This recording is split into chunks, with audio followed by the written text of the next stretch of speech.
दोस्तों अगर आप रिंग ऐप से लोन लेना चाहते हैं, आप चाहते हैं कि जो भी मैं लोन अप्लाई करूं उसे अपने बैंक में ट्रांसफर करूं, अपने बैंक में लेकर के आप अपने मर्जी के हिसाब से यूज करूं, तो दोस्तों इस वीडियो को ध्यान से देखिएगा।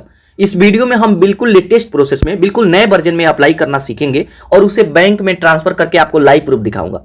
तो इसके लिए सबसे पहले आपको रिंग एप्लीकेशन को डाउनलोड करना होगा। इसका लिंक मैं वीडियो के डिस्क्रिप्शन में दे दिया हूं, उस पर क्लिक करके डाउनलोड करेंगे। उसके बाद ओपन करेंगे। ओपन करते हैं तो परमिशन देना होगा, यहां पे हम अलाउ कर देंगे। उसके बाद इसमें हमें रजिस्टर करना होगा। लोन लेने से पहले यहां पर देखिए इसके बारे में बताया जाता है कि आप यहां पर कितना तक का लोन ले सकते हैं। यहां पे सभी चीजें बताया जाता है, इसको देखेंगे। उसके बाद गेट स्टार्टेड, उसके बाद मोबाइल नंबर से रजिस्टर करना होगा, तो यहां पे आप अपना मोबाइल नंबर डालेंगे। उसके बाद सबमिट। उसके बाद आपके नंबर पर 6 अंक का ओटीपी आएगा। ओटीपी ऑटोमेटिक ही ले लेगा, तो यहां पे कुछ देर वेट करेंगे। ओटीपी यहां पे ऑटोमेटिक ही ले लिया। यहां पे एसएमएस भी आ गया है। उसके बाद इनका पूरा टर्म एंड कंडीशन आता है, इसको पढ़ेंगे। यहां रीड एंड एक्सेप्ट पर क्लिक करेंगे।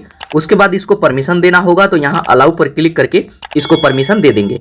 जब आप इसको परमिशन दे देंगे, यहां रीट्राई पर क्लिक करेंगे। लोकेशन को भी ऑन कर देंगे, तो यहां पे ये ऑन हो जाएगा। उसके बाद इसमें हमें बेसिक अपना डिटेल देना होता है, तो यहां पे आप अपना फर्स्ट नेम देंगे, यहां पे लास्ट नेम देंगे, फादर का फुल नेम देंगे, जीमेल आईडी देंगे, डेट ऑफ बर्थ देंगे। यहां पे जेंडर सिलेक्ट करेंगे, अगर आप पुरुष हैं तो मेल, नहीं तो फीमेल। ये ऑप्शनल है। कंपनी कोड इसको छोड़ देना है। उसके बाद प्रोसीड।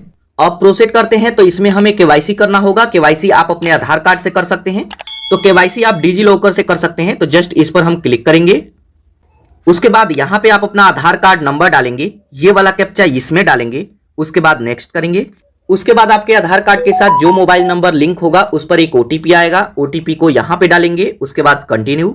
उसके बाद यहां पे हमें सिक्योरिटी कोड बनाना होता है, तो अगर आप पहले कभी कोड बनाए हैं तो उस कोड को यहां पे डालेंगे। अगर आप कोड नहीं बनाए हैं तो यहां पे 6 अंक का कोई भी नंबर टाइप करेंगे। उसके बाद कंटिन्यू। उसके बाद इसको हमें परमिशन देना होता है ताकि ये लोग हमारे आधार कार्ड का सभी डिटेल ले पाए। इसको अलाउ करेंगे। उसके बाद हमारा केवाईसी सक्सेसफुल कंप्लीट हो जाएगा। उसके बाद इसमें हमें एक सेल्फी अपलोड करना होता है, तो कैमरा के आइकन पर क्लिक करेंगे और यहां पे एक सेल्फी अपलोड करेंगे।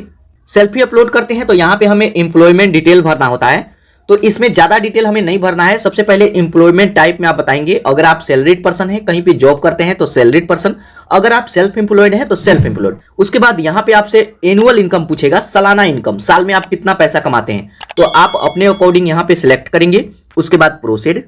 अब प्रोसीड करते हैं तो यहां पर देखिए कांग्रेचुलेशन का मैसेज आ जाएगा, सक्सेसफुल हमारा लोन अप्रूवल कर दिया गया है। इसमें ज्यादा डिटेल हमें नहीं भरना है, बस बेसिक डिटेल देना है। अप्रूवल यहां पे लिमिट शो करेगा। ये लिमिट आपके सिविल स्कोर पे डिपेंड करता है, किसी का इससे ज्यादा और किसी का इससे कम भी हो सकता है। मैं जिनके लिए लोन अप्लाई कर रहा हूं, इनको मैं पहली बार मतलब लोन दिला रहा हूं, इसलिए यहां पे कम अमाउंट अप्रूव हुआ है। जब आप पहली बार अप्लाई करेंगे तो लोन अमाउंट कम ही मिलेगा, लेकिन जब आप इसे सही समय पर वापस कर देंगे और दोबारा इससे लोन लेंगे तो इसमें लिमिट भी बढ़ा दिया जाता है। तो यहां एक्सेप्ट ऑफर पर क्लिक करेंगे। उसके बाद इसमें हमें 4 अंक का एक पिन क्रिएट करना होता है, तो 4 अंक का पिन क्रिएट करेंगे। जब भी आप पैसा ट्रांसफर करेंगे तो ये 4 अंक का पिन डालेंगे, तभी पैसा ट्रांसफर होगा। तो 4 अंक का यहां पे पिन बनाएंगे, उसको दोबारा डालेंगे। उसके बाद सबमिट। सक्सेसफुल हमारा पिन क्रिएट हो गया है। उसके बाद आप आ जाएंगे इस एप्लीकेशन के होम स्क्रीन पर। अब आप कभी भी आएंगे और जितना का भी लिमिट मिला होगा वो लिमिट यहीं पे शो करेगा। इस पैसे में से जितना भी पैसा खर्च करेंगे वो यहां पे शो करेगा। अभी 1500 का लिमिट मिला है, हम एक भी खर्च नहीं किए हैं, इसलिए यहां पे नहीं दिख रहा है। अब इस पैसे को हम बैंक में कैसे लेंगे, तो बैंक में ट्रांसफर करने का 2 तरीका है। या तो आप डायरेक्ट आप अपने बैंक में ले सकते हैं, या फिर इसको आप गूगल पे, फोन पे, पेटीएम की तरह यूज कर सकते हैं। कोई भी क्यूआर कोड स्कैन करके पेमेंट कर सकते हैं। मार्केट में जाएंगे, पेमेंट करेंगे। तो हम बैंक अकाउंट में ट्रांसफर करने के लिए यहां पे आएगा बैंक ट्रांसफर, इस पर आप क्लिक करेंगे। उस पर क्लिक करते हैं तो यहां पे हमें बैंक का डिटेल देना होगा। तो जिस भी बैंक में आप पैसा ट्रांसफर करना चाहते हैं, आप अपने बैंक में भी ले सकते हैं और किसी और के भी बैंक में पैसा ट्रांसफर कर सकते हैं। तो यहां पे बैंक का सभी डिटेल देंगे, आईएफएससी कोड, अकाउंट नंबर को दोबारा डालेंगे।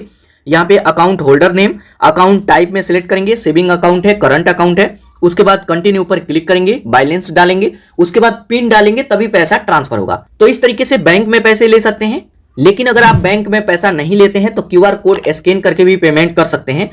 आप हमेशा बिजनेस क्यूआर कोड स्कैन करके ही पेमेंट कर पाएंगे, जैसे पेटीएम का बिजनेस क्यूआर कोड, फोन पे का बिजनेस क्यूआर। अब बिजनेस क्यूआर कोड क्या होता है कि जब भी हम बिजनेस क्यूआर कोड स्कैन करके पेमेंट करते हैं तो वो बोल करके बताता है कि 15 रुपया रिसीव हुआ।